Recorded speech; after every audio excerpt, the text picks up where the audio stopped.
ആദി! സാജന്റെ ഭീതി പൂണ്ട പതിഞ്ഞ നിലവിളി ലിജോ കേട്ടു. ആദിയുടെ ഇടതുവശത്തായിരുന്നു സാജൻ. മിന്നൽ വേഗത്തിൽ അവൻ സാജനെ വലിച്ചുകൊണ്ട് ഏലച്ചെടികളെ തള്ളിമാറ്റി ഒരു വശത്തേക്ക് മാറി. പിന്നാലെ ലിജോയും. ചരിവുള്ള പ്രദേശത്തുകൂടി താഴേക്ക് പാഞ്ഞു വരുന്നത് ആനയാണോ അതോ കൂറ്റൻ പാറകഷ്ണമാണോ എന്നവർ സംശയിച്ചു. പക്ഷെ പെട്ടെന്ന് ഒരു ആർത്തനാദം മുഴങ്ങി. ചാവു മൃഗത്തിൻ്റേതുപോലെ ഒരു ശബ്ദം. എന്നാൽ അത് മനുഷ്യൻ്റേതാണെന്ന് അവർക്ക് തിരിച്ചറിയാൻ കഴിഞ്ഞു. നടുക്കത്തോടെ അവർ ഇത്തിരി കൂടി അകലേക്ക് മാറി. ഏലച്ചെടികൾ കുറെ കൂടി ശക്തിയിലുലഞ്ഞു. ഒരു കൂട്ടം സിംഹങ്ങൾ ഒരു മൃഗത്തെ ഓടിക്കുന്നത് പോലെയുള്ള രംഗം അവർ കൂടുതൽ വ്യക്തമായി കണ്ടു. മുന്നിൽ ഇരുൾക്കട്ട പോലെ ഒരു മനുഷ്യരൂപം പാഞ്ഞു വരുന്നു. അയാൾക്കു പിന്നാലെ 4-5 പേർ. പ്രാണം വാരി പിടിച്ചുകൊണ്ടുള്ള ഓട്ടമാണ് മുമ്പേ പായുന്ന ആളുടേത്. അടുത്ത നിമിഷം പിന്നാലെ വരുന്നവരിൽ ഒരാൾ ഏലച്ചെടികൾക്ക് മുകളിലൂടെ ഒരു കരടിയെ പോലെ കുതിച്ചു ചാടി. അയാളുടെ കയ്യിലെ ആയുധം അന്തരീക്ഷത്തിൽ ഒരു സീൽക്കാരമുയർത്തി. ഒപ്പം ഏലക്കാടുകളെ വിറപ്പിക്കുന്ന അലർച്ച. ആഹ്! മുന്നിൽ വന്നവന്റെ പുറത്ത് വിറകു വെട്ടിക്കീറുന്ന പോലെ വെട്ടേറ്റു. ഏലച്ചെടികളെ ഞെരിച്ചുകൊണ്ട് അയാൾ കമിഴ്ന്നു വീണു. പിന്നാലെ വന്നവരും കുതിച്ചു ചാടി. മൃഗം ഇരയെ കടിച്ചു കുടയുന്നത് പോലെയുള്ള പിടച്ചിൽ ഏലച്ചെടികളിൽ നിന്ന് വിറച്ചു. ഉള്ളിൽ തിങ്ങി നിറഞ്ഞ അവസാന ശ്വാസവും പുറത്തു പോകുന്നത് പോലെ ഒരു ശബ്ദം. സാജൻ ആദിയെ അള്ളിപ്പിടിച്ചിരിക്കുകയാണ്. അവന്റെ ഉടൽ കിടുങ്ങുന്നത് ആദി അറിഞ്ഞു. 1/2 മിനിറ്റ്. 5ഓളം വരുന്ന സംഘം താഴേക്ക് തന്നെ ഓടിപ്പോയി. ആദിയും കൂട്ടരും ശ്വാസം വിട്ടത് അപ്പോൾ മാത്രമാണ്. താഴെ എവിടെയോ ഒരു വാഹനം സ്റ്റാർട്ട് ചെയ്യുന്ന ഒച്ച. ആദി! വിളിച്ചെങ്കിലും ലിജോയുടെ ശബ്ദം പുറത്തു വന്നില്ല. ആദി സാജന്റെ കൈ വിടുവിച്ചു. പിന്നെ കരുതലോടെ മുന്നോട്ട് നീങ്ങി മൊബൈൽ ടോർച്ച് തെളിച്ചു. ഉലയിൽ വീണതുപോലെ അവനൊന്ന് പിടഞ്ഞു. തറയിൽ ചോരയും മണ്ണും കൂടിക്കലർന്ന് ഒരു നിശ്ചല ശരീരം. ആദി അയാളുടെ തലയ്ക്കൽ കുത്തിയിരുന്നു. മെല്ലെ ആ മുഖം തിരിച്ചു. വെട്ടേറ്റു പാതി പിളർന്നു പോയ ശിരസ്. എങ്കിലും ആ ശവശരീരം അവൻ തിരിച്ചറിഞ്ഞു. മുരുകൻ. തീ പൊള്ളലേറ്റതുപോലെ അവൻ കൈ പിൻവലിച്ചു. ഇതവനല്ലേ, ആ ഡ്രൈവർ? അതെ. ആദിയും എഴുന്നേറ്റു. ഇനി ഒരു നിമിഷം നമ്മളിവിടെ നിന്നുകൂടാ. എന്നാലും നമുക്ക് മുന്നേ ഇവനെ തേടിയെത്തിയതാരാ? ലിജോ പിറുപിറുത്തു. നമ്മുടെ ചിന്തകൾ പോലെ അറിയുന്ന ശത്രുക്കൾ.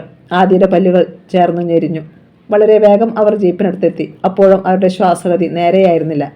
ജീപ്പ് നീങ്ങുമ്പോൾ നിരാശയോടെ ആദി ഓർത്തു. ലക്ഷ്യത്തിലേക്കുള്ള അവസാന പിടിവള്ളിയാണ് നഷ്ടമായിരിക്കുന്നത്. പൈനാവ്. 2 മുറികളിലായിരുന്നു CI പരശുറാമും തങ്കമല സഹദേവനും. ക്വാർട്ടേഴ്സിൽ പോയി കുളിയും മറ്റും കഴിഞ്ഞാണ് DYSP ഉസ്മാൻ അൻസാരി പരശുറാമിന്റെ മുമ്പിലെത്തിയത്. അബു സലിമും ബ്രിട്ടാസുമായിരുന്നു മുറിക്ക് കാവൽ. ഉസ്മാൻ ചെന്നപ്പോൾ അവർ വാതിൽ തുറന്നു കൊടുത്തു. അകത്ത് മേശപ്പുറത്തേക്ക് കാലുകൾ ഉയർത്തിവെച്ച് സിഗരറ്റ് വലിച്ചുകൊണ്ടിരിക്കുകയായിരുന്നു പരശുറാം.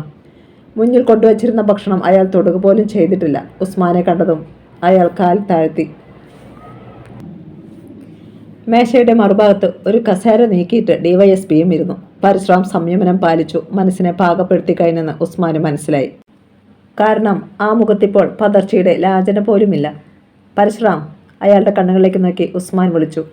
ഏത് മാതൃക പോലീസ് സ്റ്റേഷനിലാണെങ്കിലും സഹിക്കെടുമ്പോൾ നമ്മൾ ചെയ്തു പോകുന്ന ചില കാര്യങ്ങളുണ്ട്. താനും അങ്ങനെ ചെയ്തിട്ടുള്ളതാണല്ലോ. ഞാൻ പറഞ്ഞു വരുന്നത്, താനെൻ്റെ സബോർഡിനേറ്റ് ആയതിനാൽ സഹകരിക്കണം. ആരെങ്കിലും മുകളിൽ നിന്ന് പ്രത്യക്ഷപ്പെട്ട് രക്ഷിക്കുമെന്നുള്ള വിചാരമൊന്നും വേണ്ട. പക്ഷെ പരശുറാം ഒട്ടും കുലുങ്ങിയില്ല. ഒരു കവിൾ പുക കൂടി വലിച്ചെടുത്തിട്ട് അയാൾ സിഗരറ്റ് കുറ്റി താഴെയിട്ട് ചവിട്ടി അരച്ചു. ആ പ്രവൃത്തി ശ്രദ്ധിച്ചുകൊണ്ട് ഉസ്മാൻ തുടർന്നു. എല്ലാം തുറന്നു പറഞ്ഞാൽ ഒരുപക്ഷെ തനിക്ക് രക്ഷപ്പെടാൻ എന്തെങ്കിലും പഴുതുണ്ടാവും. പരശുറാമിൻ്റെ ഭാവം മാറിയത് പെട്ടെന്നാണ്. അങ്ങനെ ഒരുത്തനും എന്നെ ഒലത്തണ്ട. ഞാൻ ആരെയും കൊന്നിട്ടില്ല. അതിനപ്പുറം എനിക്കൊന്നും പറയാനുമില്ല. തീർച്ചയാണോ? ഉസ്മാൻ എഴുന്നേറ്റു. അതെ. ഓക്കെ. തലയാട്ടിക്കൊണ്ട് ഉസ്മാൻ പുറത്തേക്ക് നടന്നു. പക്ഷേ വാതിൽക്കലെത്തിയപ്പോൾ പെട്ടെന്ന് നിന്നു. എന്നിട്ട് തിരിഞ്ഞു നോക്കി. ഇനി ഞാൻ ഈ മുറിയിലേക്ക് വരുമ്പോൾ തൻ്റെ മുഖത്ത് ഈ ഭാവം ഉണ്ടാവില്ല പരശുറാം. നീ വിയർക്കും. അഭിമാനമുള്ളവനാണ് നീയെങ്കിൽ രക്ഷിക്കണമെന്ന് പറഞ്ഞ് എൻ്റെ കാല് പിടിക്കരുത്. പുച്ഛഭാവത്തിലുള്ള ഒരു ചിരിയായിരുന്നു പരശുറാമിൻ്റെ മറുപടി. ഉസ്മാൻ വാതിൽ തുറന്ന് പുറത്തിറങ്ങി. വാതിൽ ലോക്ക് ചെയ്തേരെ, അബു സലിമിനോട് അയാൾ പറഞ്ഞു. പരശുറാം എഴുന്നേറ്റ് പേയ് പിടിച്ചതുപോലെ മുറിയിലൂടെ നടന്നു. അതിനിടെ അടഞ്ഞ വാതിലിൻ്റെ കൊളുത്തു വീഴുന്നത് കേട്ടു.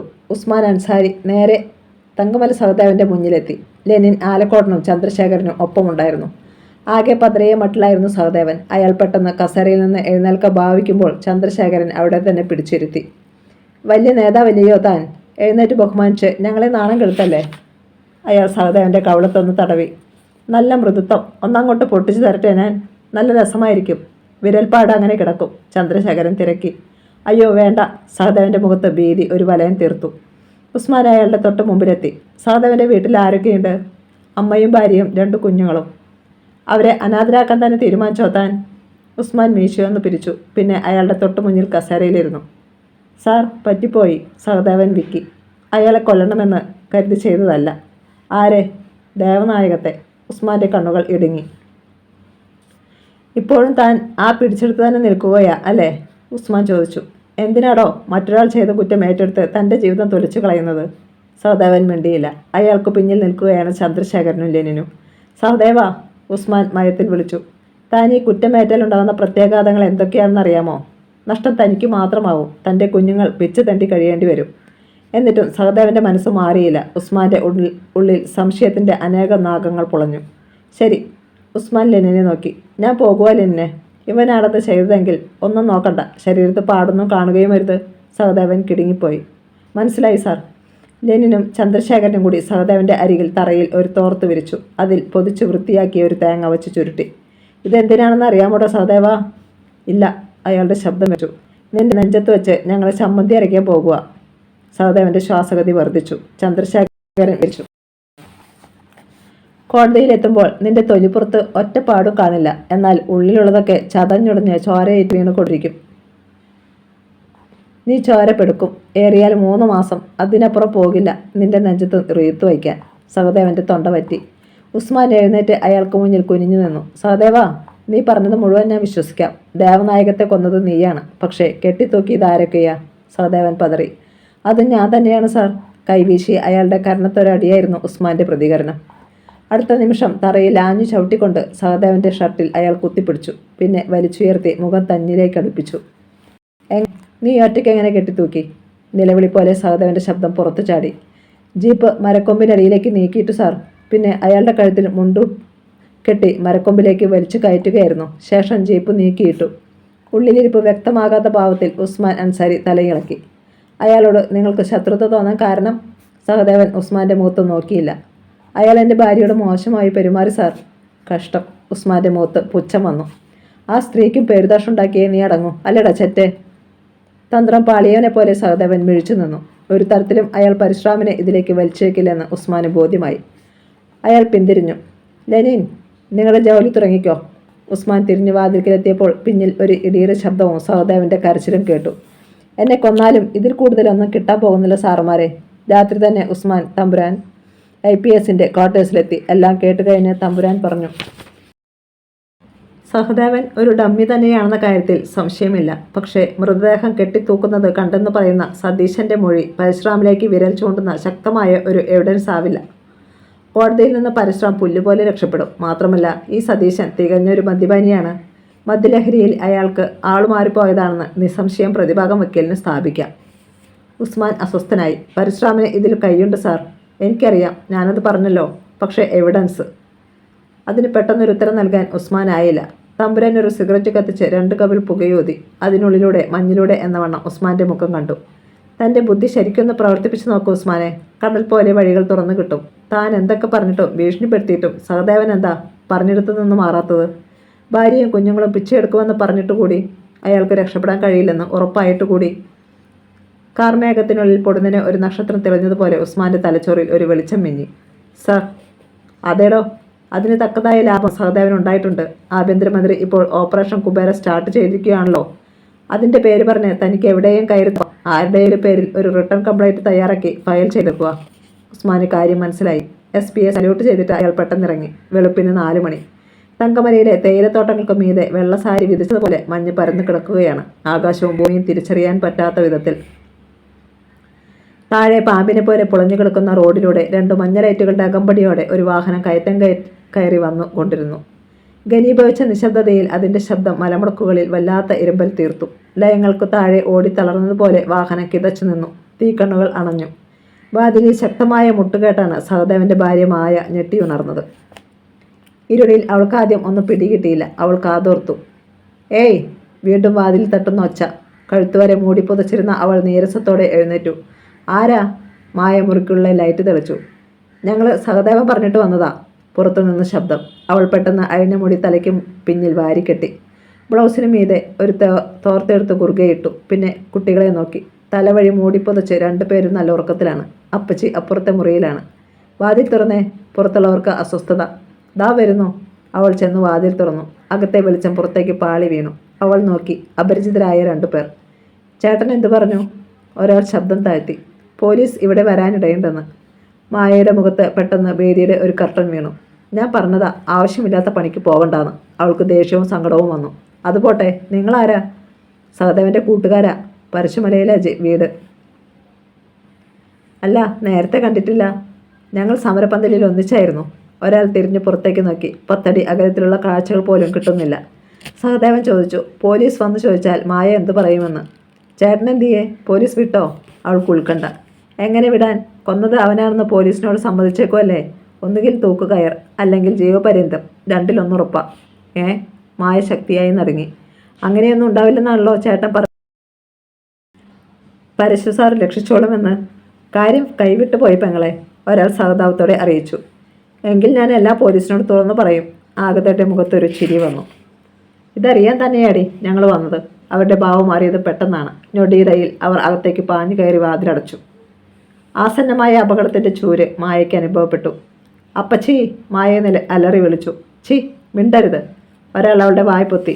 രണ്ടാമൻ ഒരു കുതിപ്പിന് വാതിൽക്കൽ നിന്ന് അവളുടെ പിന്നിലെത്തി. തുടർന്ന് അവളുടെ നെഞ്ചിൽ കിടന്നിരുന്ന തോർത്ത് വലിച്ചെടുത്ത് അതിൻ്റെ രണ്ടറ്റത്തും ചേർത്ത് പിടിച്ച് ഒന്ന് വട്ടം കറക്കി. തോർത്ത് ഒരു കയർ പോലെ പിരിഞ്ഞു. അയാളത് അവളുടെ തലയ്ക്ക് മുകളിലൂടെ വീശി മുന്നോട്ടിട്ടു. കൃത്യമായി അത് കഴുത്തിൽ പതിഞ്ഞു. തോർത്തിൻ്റെ രണ്ടറ്റവും ചേർത്ത് പിടിച്ചിട്ട് അയാൾ പറഞ്ഞു, മിണ്ടിയാൽ നിന്നെ മാത്രമല്ല ഈ പിള്ളേരെ ഞങ്ങളങ്ങ് തീർക്കും. കാശ് വാങ്ങിച്ചിട്ട് നിനക്കെല്ലാം പോലീസിനോട് പറയണം, അല്ലേടി? ഒന്നാമൻ ഒരു കടാര എടുത്തു. മായ കഴുതിലെ കുരുക്ക് വിടുവിക്കാൻ ശ്രമിച്ചു. പക്ഷേ കഴിഞ്ഞില്ല. അത് മുറുകി തുടങ്ങി. മോളെ! പെട്ടെന്ന് അത്ത മുറിയിൽ നിന്ന് നിലവിളിച്ചുകൊണ്ട് വൃദ്ധയായ ഒരു സ്ത്രീ ഓടിയെത്തി. തങ്കമര സഹദേവൻ്റെ അമ്മ. അനങ്ങിപ്പോകരുത്. 2 ചോദ്യങ്ങളും ഉത്തരം അർഹിക്കുന്നില്ല തള്ളേ. തൽക്കാലം അത്രയും പറഞ്ഞാൽ മതി. അപ്പോഴേക്കും പേക്കിനാവ് കണ്ടതുപോലെ കുട്ടികൾ പിടഞ്ഞുണർന്നു. അമ്മയെ കൊല്ലാൻ പോകുന്ന രംഗം അവരെ നടുക്കി. അമ്മേ! വിലപിച്ചുകൊണ്ട് കുട്ടികൾ ചാടി എഴുന്നേറ്റു. വിടറ എൻ്റെ അമ്മയെ! മായയെ കുരുക്കിട്ട് പിടിച്ചവനെ ആൺകുട്ടി അടിക്കാനും മാന്താനും തുടങ്ങി. ചി, കുട്ടിപ്പിശാചെ! അയാൾ കുട്ടിയെ കാൽ വീശി ഒറ്റത്തട്ട്. അവൻ തെറിച്ചു ചെന്ന് ഭിത്തിയിൽ ഇടിച്ചു വീണു. അതോടെ കൂട്ട നിലവിളിയായി. നിങ്ങളെന്നെ കൊന്നോ? കുഞ്ഞുങ്ങളെ ഒന്നും ചെയ്യല്ലേ? മായയുടെ വായിൽ നിന്ന് അസ്പഷ്ടമായ ശബ്ദമുയർന്നു. ഇങ്ങനെ ബഹളം തുടർന്നാൽ അടുത്ത ലയങ്ങളിലുള്ളവർ ഓടിയെത്തുമെന്നും തങ്ങൾ പിടിക്കപ്പെടുമെന്നും ആഗതർക്ക് ബോധ്യമായി. എത്രയും വേഗം കാര്യം സാധിച്ചു മടങ്ങണം.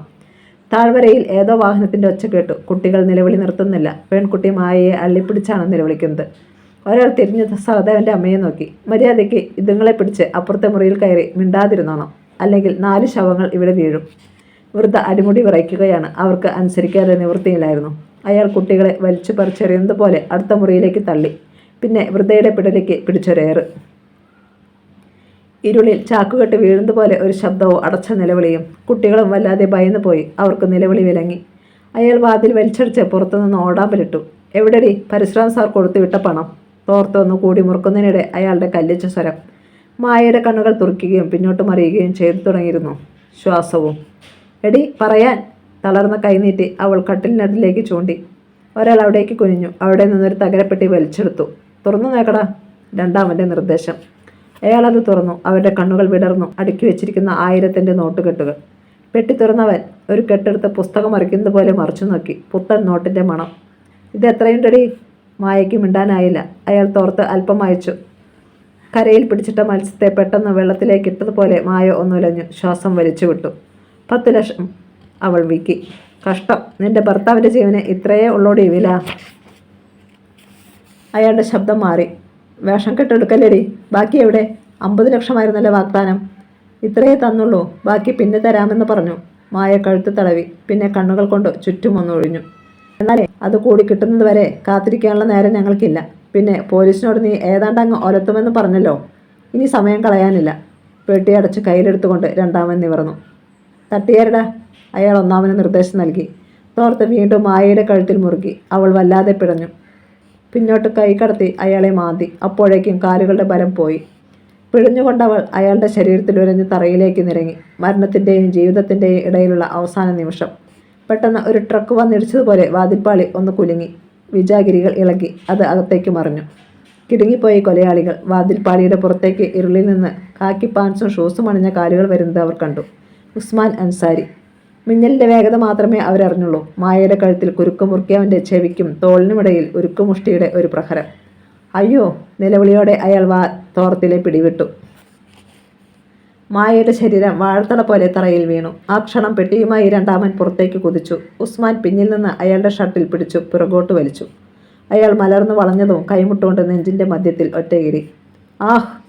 അലർച്ചയ്ക്കൊപ്പം അയാളുടെ വായിൽ നിന്ന് ഒരു കവിൾ കട്ടച്ചോരയും പുറത്തു ചാടി. പെട്ടി പിടിവിട്ടു തറയിൽ വീണു. അതിൻ്റെ പുറത്തേക്ക് അയാളും. അപ്പോഴേക്കും രണ്ടാമൻ ഉസ്മാനെ ആക്രമിച്ചു. ഉസ്മാൻ അടിത്തടഞ്ഞു. പിന്നെ ശത്രുവിൻ്റെ കയ്യിൽ കടന്നു പിടിച്ച് ശക്തിയിലൊന്നു തിരിച്ചു. ശേഷം താഴേക്ക് അമർന്നു. ശത്രുവിൻ്റെ തോളിൽ പൊട്ടുന്ന ശബ്ദം കേട്ടു. ലയത്തെ വിറപ്പിച്ചുകൊണ്ടുള്ള അയാളുടെ അലർച്ചയും. ഉസ്മാൻ തൻ്റെ പുറത്തുകൂടി അയാളെ തറയിലേക്ക് മലർത്തിയടിച്ചു. അബുസലിമും ബ്രിട്ടാസും അകത്തേക്ക് പാഞ്ഞു വരുന്നുണ്ടായിരുന്നു. കൊലയാളികൾ ചാടി എഴുന്നേറ്റ് അവരെ തള്ളി മാറ്റിക്കൊണ്ട് ഇരുളിലേക്ക് കുതിച്ചു. പിന്നാലെ ഓടാൻ ഭാവിച്ച പോലീസ് ഉദ്യോഗസ്ഥരെ ഉസ്മാൻ അൻസാരി വിലക്കി.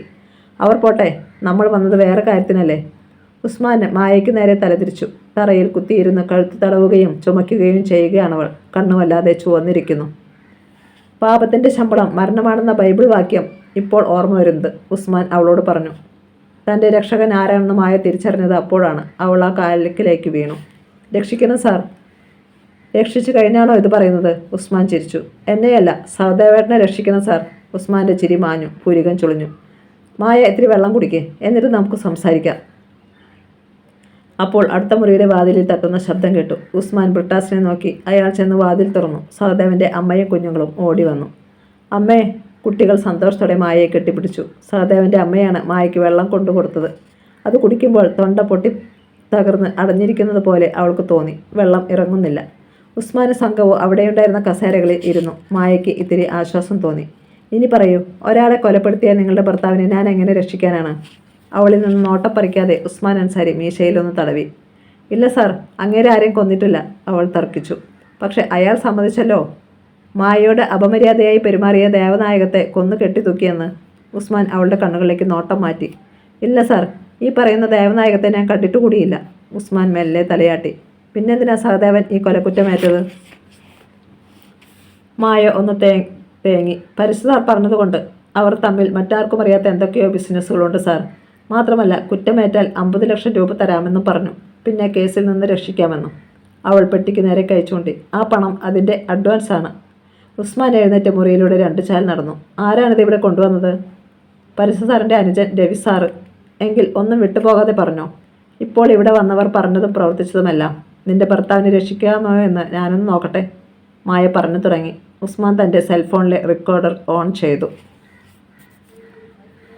പരുന്തുംപാറ മൂളലോടുകൂടി കാറ്റും മഞ്ഞും വീശിക്കൊണ്ടിരുന്നു. കൊക്കയ്ക്ക് മുകളിലുള്ള ഇരുമ്പ് വേലിക്കരികിൽ തറയോട് പാകിയ നടപ്പാതയിൽ ഇരിക്കുകയാണവർ. ടൂറിസ്റ്റുകൾക്ക് വേണ്ടി നിർമ്മിച്ചതാണ് നടപ്പാത. ഏതു നിമിഷവും അണയാവുന്ന അവസ്ഥയിൽ അവർക്ക് മുന്നിൽ ഒരു മെഴുകുതിരി കത്തിക്കൊണ്ടിരുന്നു. ജലസേചന മന്ത്രി ചെട്ടിക്കുളങ്ങര സദാശിവനും PA വർഗീസ് പുന്നത്രയും തോവാളയിൽ നിന്ന് വന്ന അഴകരാജയും ഉടുമ്പുമരുതും ഉണ്ടായിരുന്നു വെളിച്ചത്തിനു ചുറ്റും. ഇരുളിൽ അങ്ങിങ്ങുമാറി അഴകരാജയുടെ ഗുണ്ടാപ്പടയുമുണ്ട്. അവർ വന്ന വാഹനങ്ങൾ എതിർദിശയിലെ മൊട്ടക്കുന്നിൻ്റെ ചെരുവിലേക്ക് കയറ്റി നിർത്തിയിരിക്കുകയാണ്. പകൽ നേരത്തെ സഞ്ചാരികളുടെ തിരക്കാണെങ്കിലും രാത്രിയിൽ അവിടം ശൂന്യമാണ്. അവനെ കാണുന്നില്ലല്ലോ. മന്ത്രി അസ്വസ്ഥനായി. വരൂ സാർ, വിളിച്ചത് ഞാനല്ലേ? പറയുന്നതിനിടയിൽ അഴകരാജ ഉടുമ്പുമരുത് ഒഴിച്ചുവെച്ച മോർഫിസ് ബ്രാൻഡിയുടെ ഗ്ലാസ് ഉയർത്തി വായിലേക്ക് കമഴ്ത്തി. പിന്നെ കുറേ കശുവണ്ടിപ്പരിപ്പ് വാരി വായിലേക്കിട്ടു. സാർ കഴിക്കുന്നില്ലേ? അവൻ മന്ത്രിയെ നോക്കി. ഞാൻ ഏതായാലും ഒന്ന് കഴിക്കാൻ പോകുക. പുന്നത്രയും മധ്യ ഗ്ലാസ് എടുത്തു. അസ്ഥി പോലും ഐസാകുന്നത് പോലെ തോന്നുന്നു. പിന്നെ മന്ത്രിയും അമാന്തിച്ചില്ല. അയാളും ഒരിറക്ക് കുടിച്ചു. കാറ്റിൽ അവരുടെ വസ്ത്രങ്ങൾ ഇളകിപ്പറന്നു. മെഴുകുതിരി ജ്വാല അണഞ്ഞു. ഭൂമിയുടെ ഏറ്റവും നെറുകയിലാണ് തങ്ങളെന്ന് അവർക്ക് തോന്നി. നാശം.